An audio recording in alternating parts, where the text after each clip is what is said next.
내가 몸으로 난 아파서 치과 가야 되겠다 라고 느끼는 순간은 조금 시기가 늦을 가능성이 높고요. 그리고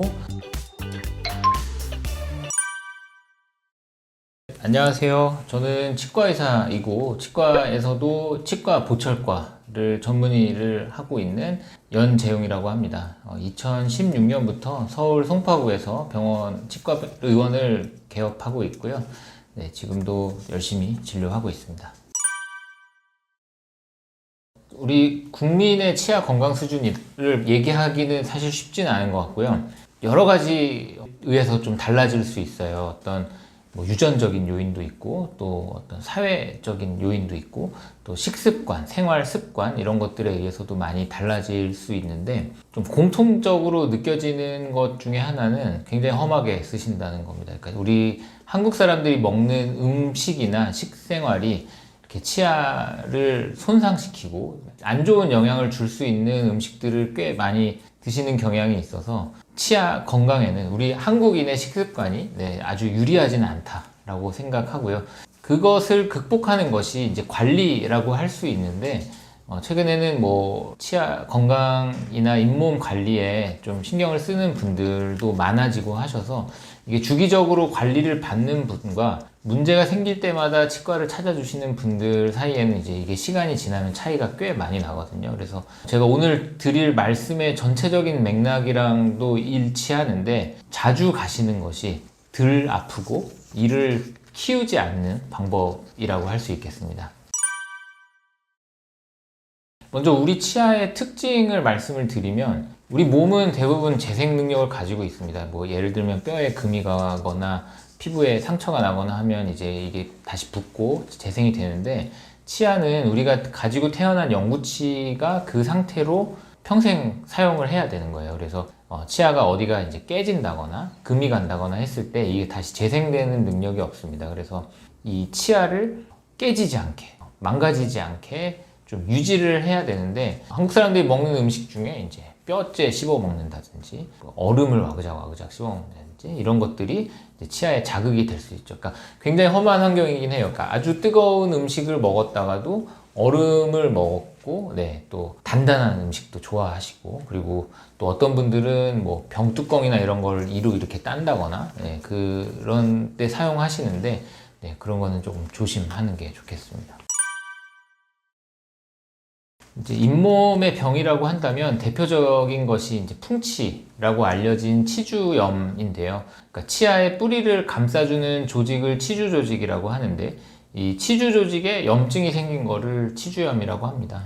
염증의 대표적인 증상이 이제 치주염에도 나타나는데, 잇몸이 붓고 아프고 피나고 이런 것들이 대표적인 증상이라고 할 수 있겠고요. 혹시 잇몸이 붓거나 피가 나거나 아프다라고 한다면 치과를 방문하셔서 검진을 받고 필요한 치료를 받으시는 게 상황을 더 악화시키는 것을 막을 수 있는 방법이라고 할 수 있겠습니다. 또 잇몸병의 신호라고 할 수 있는 거는 이제 입냄새가 안 나다가 입냄새가 나는 것 같다고 느낀다거나, 또 음식을 씹는데 치아에 통증이 느껴진다, 내가 이가 흔들리는 것 같다, 이런 것들이 있다면 잇몸병의 신호가 될 수 있으니까 치과를 방문하시는 게 좋겠습니다. 사실 한 가지 음식으로 잇몸 건강을 아주 좋게 만드는 음식은 제가 알기로는 없습니다. 그래서 잇몸 건강에 어떤 영양 섭취라는 측면에서 봤을 때는 골고루 잘 드시는 게 중요해요. 그리고 육류도 마찬가지로 육해공을 다 골고루 드시는 게 좋고, 곡물류, 유제품 이런 것들을 영양 섭취를 모자람과 부족함이 없이 골고루 잘 드시는 게 좋습니다. 도움이 되는 면이 있다고 생각합니다. 그러니까 이거는 치과 의사마다 약간의 이견이 있는 부분이라고 생각해요. 그래서 그런 거 드시지 마세요 라고 하시는 분들도 있는 걸로 알고 있고, 저는 이제 병원에 찾아오시는 분들이 잇몸에 좋은 무슨 유명한 약들 먹는 게 도움이 되느냐라고 말씀을 하시면 드셔도 됩니다 라고 말씀드립니다. 다만 그 약들의 성분이 일종의 진통 효과, 그리고 잇몸에 좋은 성분, 그리고 이런 것들이 복합되어 있는데, 그 약을 드시고 내가 아프던 게 안 아파졌다 라고 해서 치과를 방문을 안 하시거나 미루는 경우들이 있어요. 그게 어떤 면에서는 이제 진통 효과 때문에 내가 병을 가지고 있지만 아프지 않은 것처럼 느껴져서 괜찮아졌구나, 치료가 됐구나 라고 생각하실 수 있는 부분이 있거든요. 더 방치하고 약만 먹으면서 지내다 보면 우리가 치과적인 치료를 필요로 할 때 일이 더 이제 복잡해지고 더 깊은 치료를 요하게 되는 상황들이 생길 수 있기 때문에, 그런 면에서 이제 약을 먹지 말아라 라고 하는 치과 의사분들도 있다고 생각하고요. 치과의 정기적인 검진과 방문을 병행한다면 그런 약을 드시는 것이 해가 되진 않는다고 생각합니다. 세 가지 말씀드리고 싶은데요. 아까 잇몸 건강에 좋은 최고의 음식이라고 질문을 하셨는데, 반대로 편식을 하고 영양이 부족한 것은 잇몸 건강에 안 좋은 영향을 줍니다. 그래서 사실 이게 악순환이 될 수 있는데, 이가 하나둘씩 안 좋아지고 빠지게 되면 좀 먹기 편한 음식 위주로 이제 그 시기가 바뀌게 되거든요. 그래서 먹는 거를 좀 이렇게 가려 먹게 되면 그게 영양소의 불균형을 가져와서 또 잇몸을 더 안 좋게 만들고, 이런 것들이 있기 때문에 영양소를 골고루 섭취하는 게 잇몸 건강에 아주 중요하고, 그게 전신 건강과도 연관이 크기 때문에 편식하고 과식도 좋지 않습니다. 비만이 되지 않는 게 잇몸 건강의 첫 번째가 되겠고요. 두 번째는 스트레스예요. 그러니까 현대인이 스트레스를 안 받고 살 수는 없겠지만 지속적인 스트레스, 또 극심한 스트레스를 받는 분들의 경우에 잇몸이 갑자기 확 안 좋아진다거나 아니면 꾸준히 안 좋아질 수 있기 때문에, 내가 평상시 생활할 때 스트레스 관리를 하는 것이 우리 몸의 건강도 그렇고 잇몸 건강에도 아주 중요합니다.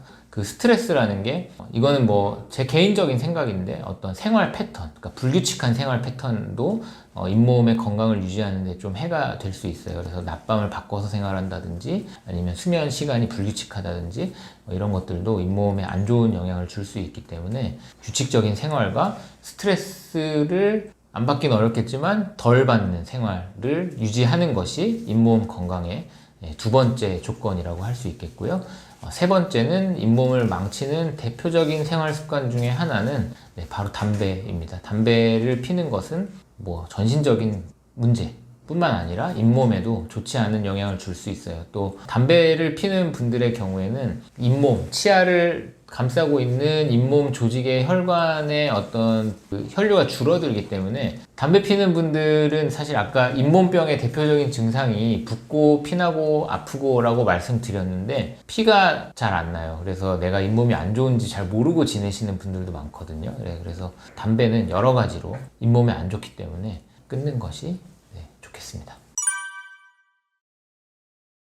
잇몸병을 예방하기 위해서 이제 필요한 것을 설명을 드리면, 잇몸병을 유발하는 원인은 결국 세균입니다. 세균이 입안에 더 자리 잡고 번식하는 것을 막아야 되는데, 이 세균들이 가장 자리를 잘 잡는 곳이 치아와 잇몸의 경계 부분이에요. 그래서 우리가 이를 닦을 때 치아와 잇몸 경계 부분, 이 세균들이 좋아하는 위치를 잘 닦는 것이 필요하고, 잇몸병을 예방하기 위해서 그래서 가장 중요한 습관은 매일매일의 양치질과 치실이라고 할 수 있겠습니다. 양치질만으로는 우리 입안에 있는 치태라든지 세균이 100% 제거가 되지 않기 때문에, 치아 사이사이에 있는 어떤 음식물 찌꺼기라든지 치태를 제거하기 위해서는 치실을 같이 사용하는 것이 좋겠습니다.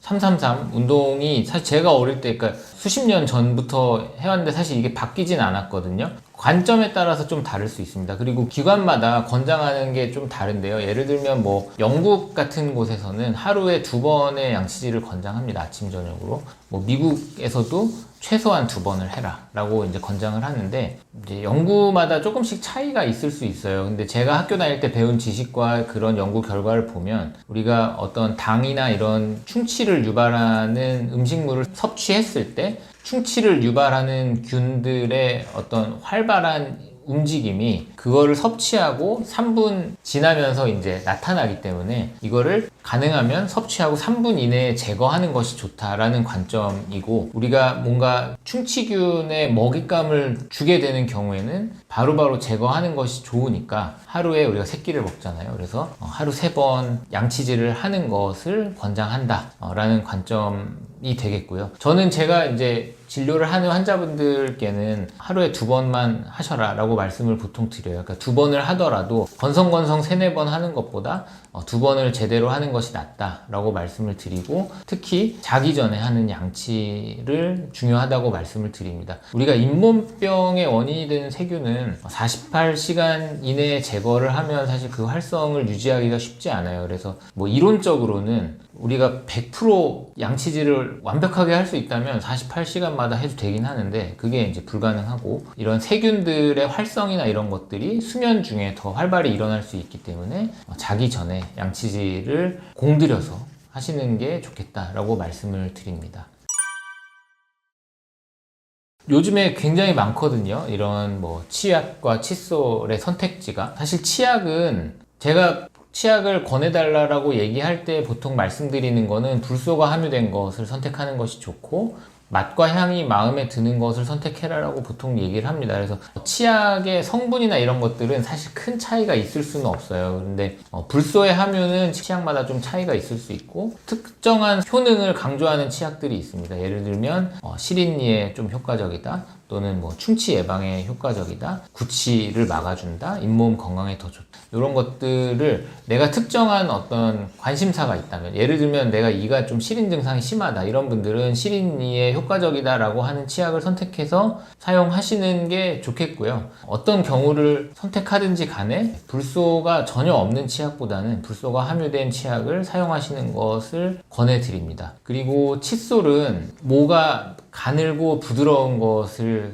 쓰시도록 말씀드려요. 그래서 모가 뻣뻣하고 두껍고 이런 것들보다는 모가 부드럽고 가는 게 더 효과적이고, 또 이 칫솔의 머리, 헤드가 큰 게 사실 한 번에 많은 면적을 닦을 수 있어서 더 효과적이고 시원할 거라고 생각하실 수 있는데, 그 큰 헤드의 칫솔을 사용하는 것이 이제 우리가 양치질을 하는 목적, 이 입안에 있는 치아의 모든 면을 남김없이 구석구석 닦겠다라는 목적을 생각했을 때는 헤드가 큰 것이 더 불리해요. 그래서 헤드가 좀 작고 모가 부드럽고 가는 칫솔을 선택하시는 것이 좋겠습니다. 전동 칫솔을 사용하시는 거는 저는 권해드립니다. 전동 칫솔은 그 자체로 이제 진동과 회전 이런 것들이 있는데, 그게 어떤 우리가 손으로 양치질을 하는 것보다 더 효과적인 부분이 있을 수 있고요. 특히나 뭐 파킨슨이나 이런 우리 손, 발 움직임이 조금 힘든 분들한테는 더욱더 효과적일 수 있는 보조 도구이기 때문에 전동 칫솔을 사용하는 것은 저는 권해드리고, 전동 칫솔 쓰실 때 이제 주의해야 될 점은, 이 칫솔 자체에 진동과 회전이 있는데 내가 이거를 같이 이렇게 손으로 문지르고 힘을 준다면 치아에 더 많은 자극이 가해질 수 있기 때문에 치아가 빨리 마모가 되거나 그럴 수 있어요. 그래서 전동 칫솔을 사용하실 때는 이게 움직이는데 내가 같이 움직이는 게 아니라 이렇게 대고서 이동하면서 사용하시는 게 좋겠습니다.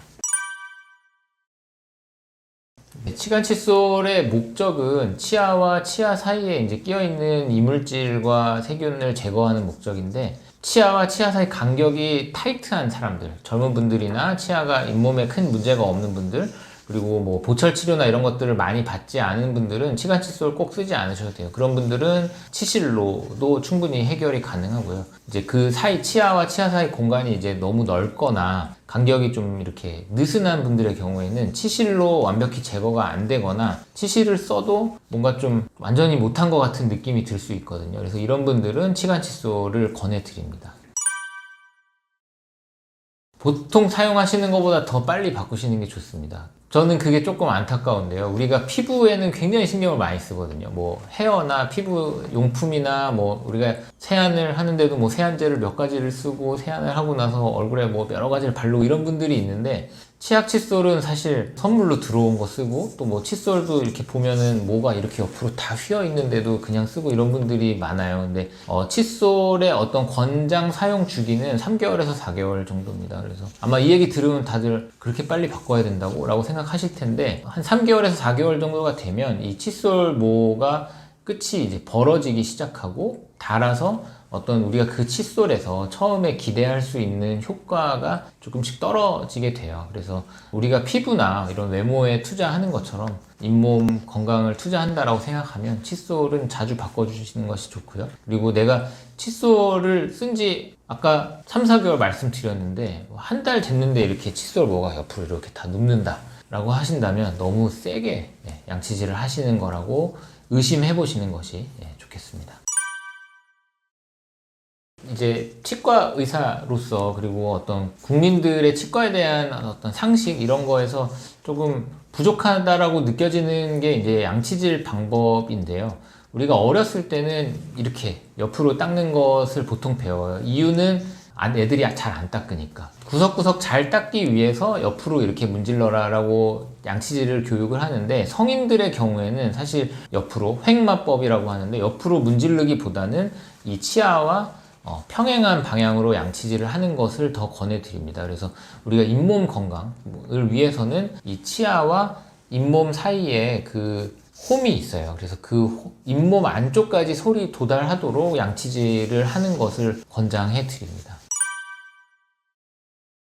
양치하고 많이 헹구는 것이 좋냐, 적게 헹구는 것이 좋냐라는 이제 관점에서 본다면 사실 정답은 적당히 헹구면 됩니다. 그러니까 양치하고 우리가 입안을 헹구는 이유는 입안에 남아있는 치약을 제거하기 위해서고요. 다만 이제 양치질을 하고 바로 가글 용액을 쓰는 것에 대해서 이제 물어보시는 분들이 있는데, 이거는 그렇게 좋은 방법은 아니에요. 왜냐하면 양치질을 하게 되면 제가 아까 불소가 들어있는 치약을 쓰는 게 좋다라고 말씀을 드렸는데, 치약 속에 함유된 불소라든지 어떤 치아의 효능을 발휘할 수 있는 성분들이 양치질 직후에 가글을 하게 되면 이런 성분들이 좀 희석될 수 있는 염려가 있기 때문에 양치질을 하고 바로 가글을 하는 것은 그렇게 권해드리진 않고요.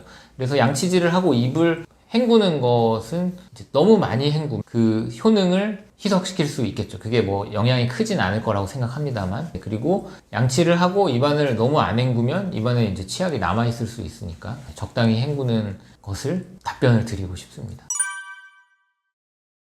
구강 관리 용품이 여러 가지가 있어요. 칫솔, 치실, 치간 칫솔 이런 거 외에도 교정용으로 사용하는 칫솔도 있고, 또 이 치아의 뒷부분만 닦는 용도의 칫솔도 있고, 혀나 이 뺨 안쪽을 닦아내는 그런 긁어내는 도구들도 있습니다. 이런 구강 위생 관리 용품들은 무조건 안 쓰는 것보다는 쓰는 게 낫다라고 말씀을 드리고요. 다만 적절하게 사용하지 못했을 때 이제 문제가 되는 경우들은 있습니다. 뭐 예를 들면 치간 칫솔 같은 경우도 굉장히 다양한 사이즈가 있어요. 그래서 아주 얇은 것부터 두꺼운 것까지 있는데, 이 치간 칫솔을 자기 치아에 맞는 적당한 사이즈를 선택해서 사용하시는 것이 조금 부작용을 막을 수 있겠고요. 이게 조금 더 디테일하게 관리를 하고자 한다면 내 치아의 부위마다 치간 칫솔의 사이즈를 달리해서 하는 방법도 있습니다. 근데 이제 사실 좀 번거로운 일이 되겠죠. 이제 구강위생 관리용품은 어떤 것을 사용하셔도 사실 해가 되기보다는 도움이 된다라는 게 제 생각이고, 오늘 질문해 주신 좀 안 좋은, 쓰면 안 되는 게 뭐가 있겠느냐라고 한다면 저는 이쑤시개는 조금 논란의 여지가 있다고 생각합니다. 이쑤시개를 뭔가 매일매일 루틴하게 사용하시는 거는 치아의 그 간격을 더 넓힐 수 있고, 이쑤시개의 끝에 뾰족한 부분이 잇몸을 자극해서 상처를 만약에 낸다라고 하면 그 상처가 어떤 세균이나 감염의 원인이 될 수 있기 때문에 매일매일 루틴하게 이쑤시개를 사용하시는 것은 조금 피하셨으면 좋겠고, 이쑤시개와 동일한 용도의 치간 칫솔을 적당한 사이즈를 골라서 사용하시는 것을 권해드리고 싶고요. 밖에서 내가 지금 치간 칫솔이 없는데 그러면 이쑤시개를 절대 쓰면 안 되느냐, 그렇게 생각하지는 않습니다. 급한 상황에서는 이쑤시개 사용하셔도 되지만 매일매일 루틴하게 쓰는 거는 치간 칫솔로 바꾸시는 게 좋겠습니다. 잇몸 통증이 있는 분들은 일단 치과를 한번 방문하시는 게 좋겠고요. 칫솔질을 할 때는 칫솔모를 빳빳한 거 말고 가늘고 부드러운 칫솔모를 사용하시는 게 좋겠고요. 내가 이를 개운하게 닦겠다고 힘줘서 양치질을 하실 필요는 없습니다. 그래서 잇몸이 안 좋은 분들은 대부분 그 치아와 잇몸이 연결되는 부위에 좀 이런 붓기라든지 또 양치질을 할 때 피가 나고 그럴 수 있을 텐데, 사실 염증이 있는 잇몸을 양치질을 하는 데 있어서 건드렸는데 피가 나서 여기는 하면 안 되겠다, 이렇게 하면 사실 그 염증이 점점 심해져요. 그래서 피가 나더라도 양치질은 그냥 해주시는 게 좋다라고 저는 보통 말씀을 드리고, 그런 경우에는 사실 피를 흘리면서 양치질을 하시기보다는 빠른 시일 내에 치과에 방문하셔서 적절한 조치를 받으시는 게 더 좋겠다고 생각합니다. 첫 번째는 잇몸병이 있는 경우일 수 있어요. 그러니까 양치질을 했지만 만성적인 염증이나 이런 것 때문에 내가 입안이 좀 개운하지 않은 느낌이 들 수 있고, 또 하나는 양치질을 제대로 못하는 거죠. 양치질의 목적은 우리 치아와 잇몸 사이에 표면에 붙어있는 치태, 세균 이런 것들을 제거하고 닦아내는 것이 목적인데, 그 부분을 이제 100% 완전히 제거하지 못하다 보니까 양치를 해도 뭔가 개운치 않은데 이런 느낌이 들 수 있는 거죠. 입속에 있는 세균이 신나게 활동하는 것을 막는 가장 좋은 방법은 반복적으로 말씀드리지만 양치질과 치실입니다. 그래서 세균들이 뭔가 먹고 활동할 수 있는 소스를 내가 입안에 넣어줬으면 바로바로 제거를 해주시는 것이 좋고요. 그것의 가장 효과적인 방법은 물리적으로 닦아내고 제거하는 것이기 때문에 양치질과 치실이 잇몸과 치아의 건강을 유지하는데 가장 효과적인 방법이라고 할 수 있겠습니다. 이거는 사실 여러 가지 요인이 있을 수 있어요. 사람마다 다를 수 있고, 그 사람의 어떤 식습관, 생활 습관, 또 타고난 유전적인 요인, 입안이 얼마나 건조한지, 침이 얼마나 묽고 찐득찐득한지 이런 거에 따라서 달라질 수 있고, 같은 사람의 입안에서도 부위에 따라서 치석이 잘 생기는 부위가 있고 잘 생기지 않는 부위가 있습니다. 그래서 우리가 양치질을 아무리 열심히 하더라도 치석은 생길 수 있고, 또 어떤 사람은 안 생길 수도 있어요. 그러니까 안 생긴다는 게 사실 전혀 없다라는 건 아니지만, 나는 정말 열심히 양치질을 하는데 치과에 갈 때마다 치석이 많이 생겼어요, 이런 얘기를 들으시는 분도 있고, 나는 그냥 건성건성 하는데 치과 가면 또 깨끗하다고 괜찮다고 하는데 라고 하는 분들도 있을 거예요. 그래서 이거는 조금 타고난 부분도 있고 한데, 내가 스스로 하는 양치질과 치실, 구강위생 관리만으로는 치석이 생기는 것을 100% 막을 수는 없기 때문에, 저도 그렇습니다. 그래서 정기적으로 치과를 방문하셔서 치석을 제거하고 관리하는 게, 치석 제거할 때 이제 이가 시려서 좀 꺼려 하시는 분들이 있는데요. 양이 적고 상태가 건강할수록 안 아파요. 그래서 자주 하시는 게 어떻게 보면 덜 아프고 덜 힘든 방법이라고 할 수 있습니다. 그러면 치석을 그래도 좀 최소한으로 생기게 하겠다 했을 때 가장 권해드리고 싶은 거는, 매번 정답이 이건데, 양치질과 치실을 하루 2번 하시는 게 가장 좋겠고요. 치약을, 불소가 함유된 치약을 쓰시는 게 좋겠고, 추가적인 구강위생관리용품을 하나 또 치석을 덜 생기게 하기 위해서 말씀을 드린다면 워터픽이라는 것을 말씀을 드리고 싶은데요. 이렇게 물총처럼 치아와 치아 사이에 대고 그 강한 수압으로 음식물 찌꺼기를 제거하고 또 잇몸 마사지 효과를 기대할 수 있는 용품입니다. 그래서 워터픽을 쓰시는 것도 권해드릴 수 있겠고요. 그리고 입안이 이제 침이 좀 이렇게 점성이 높거나 입안이 건조한 경우에 치석이 더 많이 생겨요. 그래서 담배 피시는 분들도 치석이 많이 생길 수 있습니다. 그리고 또 치석뿐만 아니라 담배 피시는 분들은 이 치아에 그 니코틴의 착색이 일어날 수 있기 때문에 미관적으로도 보기 좋지 않아서 담배를 안 피시는 게 치석 예방에도 도움이 됩니다. 우리가 입안에 있는 세균과 치태를 제거하는 것이 양치질만으로 100% 되지 않아요. 그래서 치아와 치아 사이에 껴있는 이물질을 치실로 제거해주지 않는다면 그 치아와 치아 사이에 껴있는 이물질을 통해서 세균이 번식하고 충치가 생길 수 있습니다. 그리고 치아와 치아 사이에 염증이 생길 수 있고요. 치아와 치아 사이에서 이런 병들이 일어나게 되면 이 치아 양쪽에 다 이렇게 퍼져나가기 때문에 충치 치료를 2개를 해야 돼요. 그런 상황이 생길 수 있습니다. 그래서 치실은 꼭 사용하시는 것을 권장해드립니다. 양치질 할 때 같이 해주시는 것을 권해드려요. 그래서 하루에 2번 정도 아침 저녁으로 치실 사용하시는 것을 권해드리고요. 내가 뭔가를 먹었는데 이렇게 껴있는 느낌이 든다 라고 하면은 바로바로 쓰시는 것도 방법입니다. 잇몸이 녹아내렸다. 이 표현을 치과 의사들도 많이 하는데요. 치아를 감싸고 있는 잇몸 조직, 치주 조직에 염증이 생기는 경우에 잇몸뼈가 점점 파괴가 되면서 녹아내리는 것처럼 보이게 되고 표현을 하게 됩니다. 이 녹아내린 잇몸을 재생이 되게 하는 것은 굉장히 어려운 일이에요. 그래서 가장 중요한 것은 그런 일이 일어나지 않도록, 그리고 그런 일이 일어나는 것을 최대한 느린 속도로 만드는 게 이제 목표가 되겠고요. 대부분의 성인이 잇몸병이 정도의 차이는 있지만 만성적인 잇몸의 염증은 가지고 있는 상태라고 생각하시면 됩니다. 그래서 치주염, 잇몸병이 아예 없는 사람은 사실 없다고 생각해요. 그래서 그 정도의 차이가 있고 그 속도가 어느 정도 내가 병이라고 판단하지 않을 정도의 속도라고 한다면 그 상태를 유지하고 하는 것만으로도 건강한 상태라고 생각하고, 그것을 위해서는 매일매일의 관리 그리고 정기적인 치과 방문을 통해서 내가 내 손으로 관리가 안 되는 부분들을 전문가의 손을 빌려서 세균이나 치석 이런 것들을 주기적으로 제거하고 깨끗하게 유지하는 것이 잇몸이 녹아내리는 것을 막을 수 있는 방법이라고 생각합니다. 임플란트라는 치료 방법을 선택하는 것은 언제 하느냐? 우리가 치아를 상실했을 때 보통 선택을 하게 되는 치료법입니다. 임플란트의 처음 개발은 사실 이가 하나도 없는 분들을 위한 치료 방법으로 나왔던 건데요. 지금은 오히려 이가 이제 하나 빠졌을 때, 하나 빼게 됐을 때, 그 이 하나를 대체하는 수단으로 가장 많이 선택하는 방법이 되겠고요. 내가 임플란트를 해야 될 시기가 왔구나 라고 느끼는 거는 사실 이제 풍치의 경우에는 이가 심하게 흔들린다거나 그 치아가 많이 붓고 아프다거나 이런 경우에는, 그러니까 사람이 내가 이 이를 이제 뺄 때가 온 것 같다 라고 느낀다면 그 부위에 이제 임플란트를 할 시기가 왔다라고 생각할 수 있을 것 같고요. 어느 날 갑자기 찾아올 수도 있습니다. 왜냐하면 내가 아픈지 모르고 지냈는데 그 치아에 충치가 심하게 진행이 돼서 이를 살리기 어려운 경우, 또 혹은 외상, 넘어진다든지 어디에 부딪힌다든지 해서 이가 부러지거나 빠져나온 경우에는 이제 그 부위를 해결하기 위해서 임플란트 치료를 고민할 수 있습니다.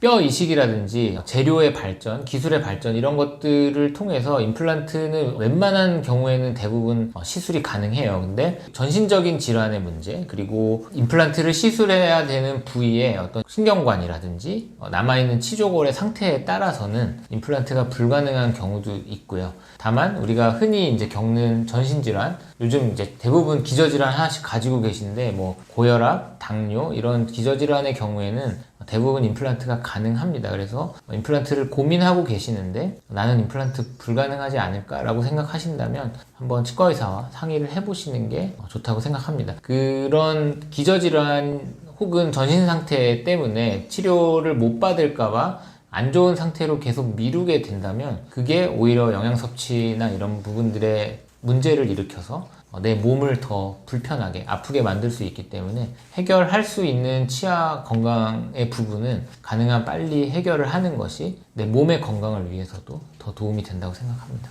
연구 결과에 따르면 조절이 되는 당뇨 환자의 경우에는 임플란트 시술에 성공률에 큰 차이가 없다라고 알려져 있고요. 저희가 그래서 조절이 되지 않는 당뇨 환자들은 당 조절이 될 때까지 좀 기다려 보거나 치료를 미루거나 하는데, 조절이 어느 정도 되는 분들의 경우에는 임플란트 시술을 큰 제약 없이 하고 있습니다.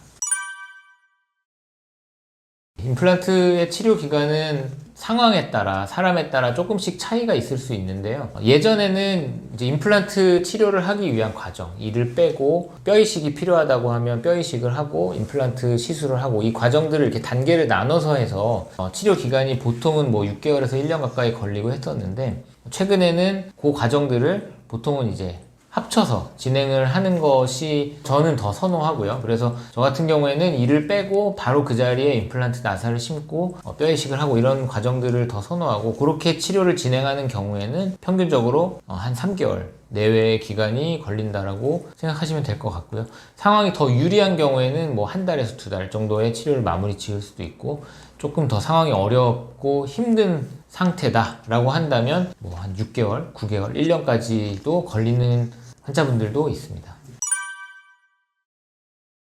주변에서 임플란트 시술 받아본 분들 다들 아마 한 명쯤은 다 있을 텐데요. 난 임플란트 하는데 엄청 고생했어, 이런 분들이 있을 거예요. 그래서 임플란트 치료가 좀 아프고 힘든 과정이다 라고 생각하시는 분들이 꽤 많습니다. 근데 임플란트 시술 자체는 그렇게 아프고 힘든 과정은 아니라고 생각해요. 다만 그 임플란트까지 오는 과정에서 치아에 염증이 굉장히 심하다거나 이런 경우에는, 이런 분들은 사실 임플란트가 아니더라도 치아를 발치하고 염증을 제거하는 과정, 그 이후에 뭔가 술 후에 통증이나 불편감이 또 있을 수 있거든요.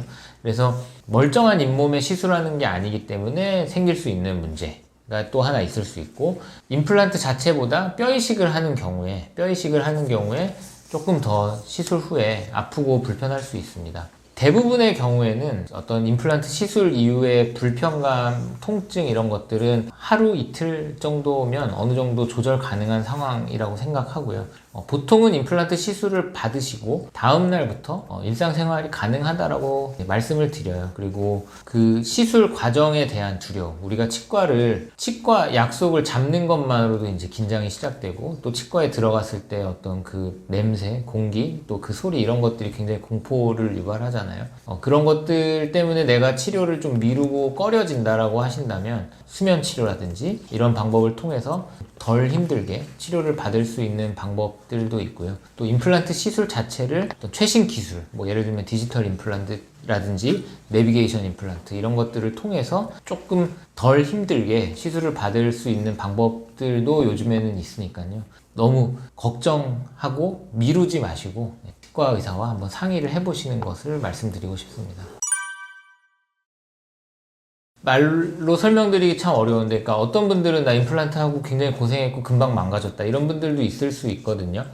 통계적으로는 90%는 10년 이상 사용을 합니다. 근데 10년을 채 못 쓰는 10%의 분들이 이제 좋지 않은 경험을 하시게 되고, 10년을 못 쓰는 10% 중에 절반 정도는 치료를 받고 1년 안에 뭔가 문제가 생겨요. 초반에 많은 문제가 생기고 그 초반을 넘어가면 사실 좀 어느 정도 안정기라고 생각할 수 있고요. 내가 임플란트 치료를 받고 1년 동안 별 탈이 없었다라고 한다면 그래도 앞으로 큰 탈 없이 쓸 수 있겠구나 라고 생각할 수 있고요. 그리고 초기에 문제가 생기는 경우에는 재치료라든지 이런 것을 통해서 극복을 할 수 있는 부분이 있다고 생각합니다. 임플란트는 자연 치아랑 비교하면 씹는 힘이나 이런 것들은 거의 비슷해요. 그래서 틀니를 쓰는 것은 자연 치아 상태보다 씹는 힘이나 이런 것들이 확 느껴지게 떨어지는데, 내가 임플란트 치료를 한 경우에는 예전에 자연 치아를 가졌을 때와 비교하면 비슷한 정도의 힘으로 씹을 수 있습니다. 그래서 씹는 강도나 이런 것들은 만족도가 높은 치료라고 할 수 있고, 부작용이라고 한다면 시술 과정에서 일어나는 것들이 있을 수 있어요. 뭐 예를 들면 아래턱뼈에 임플란트를 하는 데 있어서 하치조 신경이라고 이 턱 밑으로 지나가는 신경을 이제 건드린다거나 손상시킨다거나 해서 신경 손상과 관련된 문제가 생길 수 있고, 또 위턱의 경우에는 상악동이라고 하는 이 공기주머니 쪽에 뭐 염증이라든지 감염으로 인한 코와 관련된 증상 이런 것들이 생길 수 있고요. 사용을 하면서, 우리가 임플란트를 사용을 하면서 겪을 수 있는 문제는, 임플란트를 이용해서 이제 치아 모양을 만든 것인데 이 치아 모양이 뭐 깨진다든지 또 뭐 씌워놓은 게 빠진다든지 이런 일들이 일어날 수 있고, 또 임플란트 자체에 염증이 생겨서 그 염증 때문에 우리가 잇몸에 염증이 생겼을 때 나타나는 증상, 뭐 붓고 피나고 아프고 이런 것들이 임플란트 주변에도 나타날 수 있습니다. 그리고 내가 자연치아 영구치 상태일 때보다 임플란트로 치료를 한 경우에 음식이 좀 많이 낀다 라고 말씀하시는 분들이 꽤 있어요. 그래서 임플란트 치료를 하는 데 있어서 음식이 끼는 문제가 저도 많이 겪는 문제라고 할 수 있습니다. 일단 결론만 말씀드리면 불가능합니다. 우리가 양치질을 하는 이제 이유는 물리적인 제거인데요. 입안의 세균과 치태를 제거하는 관리 방법 중에 가장 효과적인 건 물리적인 제거예요. 그래서 이 잇몸 건강과 충치를 예방하는 가장 좋은 습관으로 양치질과 치실을 권해드리는 것이 치태와 세균을 물리적으로 제거하기 위해서 권해드리는 것이고, 질문해주신 뭐 가글 용액이라든지 또 먹는 약 이런 것들은 보조적인 방법으로 생각하셔야지, 나는 양치질을 안 하고 가글만으로 구강 위생을 관리하겠다 이런 것들은 좀 위험한 생각일 수 있습니다.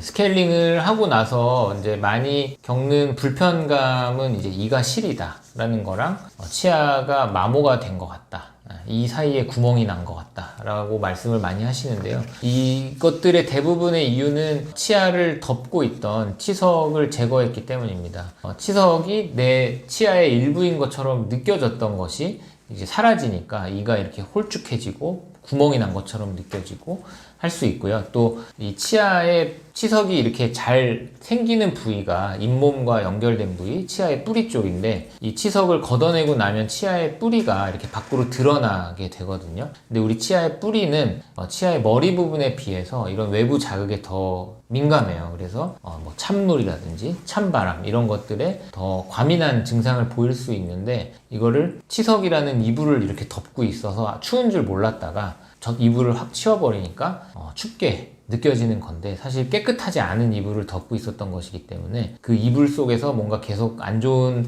이물질이 생기고 내 몸을 병들어가게 하는 거라고 생각한다면 깨끗하지 않은 이불은 걷어내는 것이 낫고요. 그 치석 제거, 스케일링 이후에 이가 시린 증상은 대부분의 경우에는 개선이 됩니다. 시간이 지나면서 증상이 좀 개선이 되는 경우들이 많고 돌아오지 않는 경우도 있는데 그것이 두려워서 치석 제거를 하지 않는 것은 사실 권해드리고 싶진 않아요. 네. 스케일링의 주기는 사람마다 다릅니다. 그러니까 어떤 생활 습관 또 이 사람의 관리 능력, 그러니까 본인이 스스로 관리를 잘 하는 분들은 사실 그 간격을 조금 더 길게 가져가도 되고 관리가 잘 안 된다거나 뭐 전신질환이 있거나 내가 좀 몸을 사용하는 게 불편하다거나 이런 분들의 경우에는 조금 더 자주 하는 게 좋겠고요. 나라에서 스케일링을 보험으로 지원을 해주는데 나라에서 보험으로 지원되는 것은 연에 한 번 정도가 되고요. 그러니까 1년에 한 번 스케일링을 받는 것은 건강보험으로 해결이 됩니다. 근데 저는 1년에 한 번, 대부분의 사람의 경우에 1년에 한 번은 조금 부족하다고 생각해요. 그래서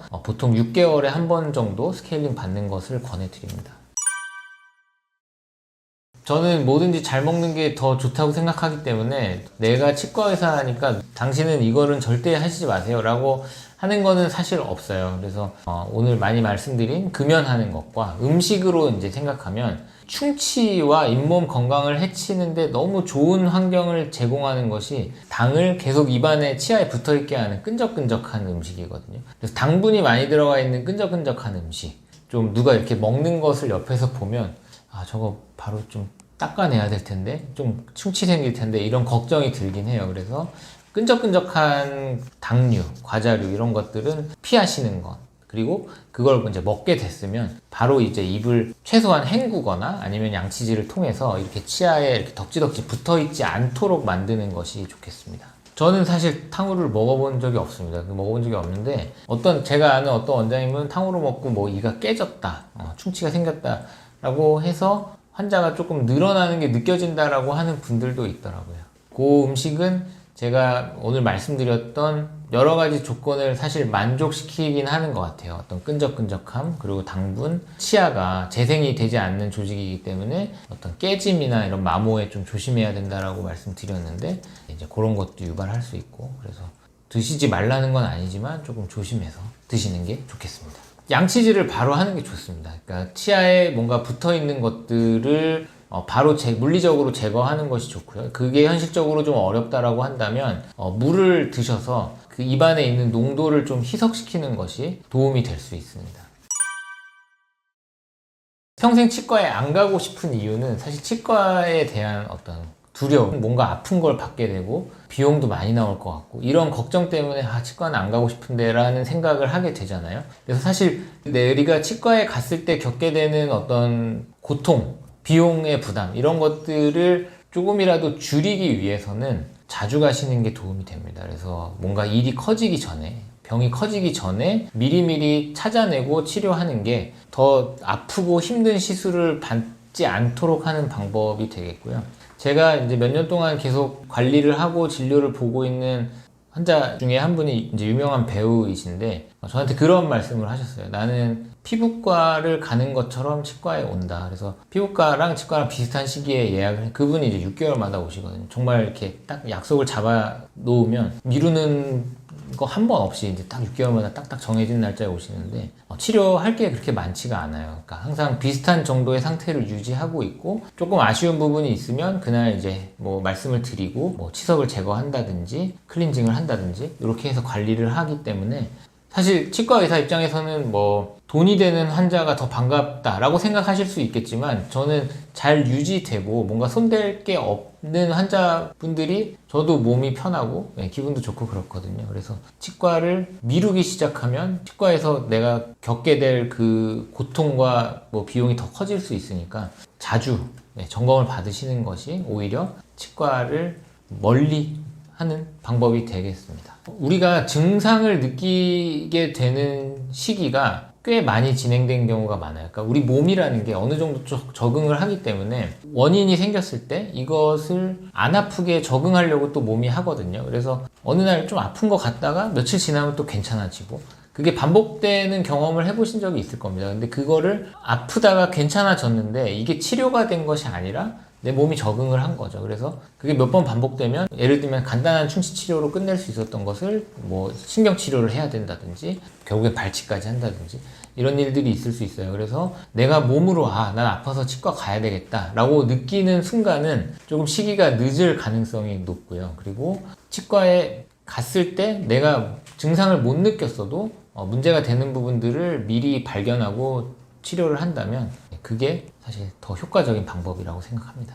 주기는 사람마다 좀 차이가 있을 수 있는데 이제 저의 경우에는 관리가 아주 잘 되고 위생 상태가 아주 좋은 분들의 경우에는 1년에 한 번 정도를 말씀드리고요. 관리가 좀 잘 안 된다거나 혹은 치과 치료를 많이 받은 분들, 그러니까 입안에 보철물이 많다거나 임플란트가 몇 개 있다거나 이런 분들은 1년 사이 간격으로 보는 거는 저는 조금 불안한 느낌이 있어서 한 6개월에 한 번 정도 오시는 것을 말씀드립니다. 네. 오늘 제가 잇몸병, 임플란트 여러 가지 치과 관련된 내용을 말씀을 드렸는데 도움이 조금이라도 되었으면 좋겠고요. 혹시 또 추가로 궁금하신 사항이 있다면 제가 또 한번 답변 드리는 자리가 마련됐으면 좋겠습니다. 오늘 시청해 주셔서 감사합니다.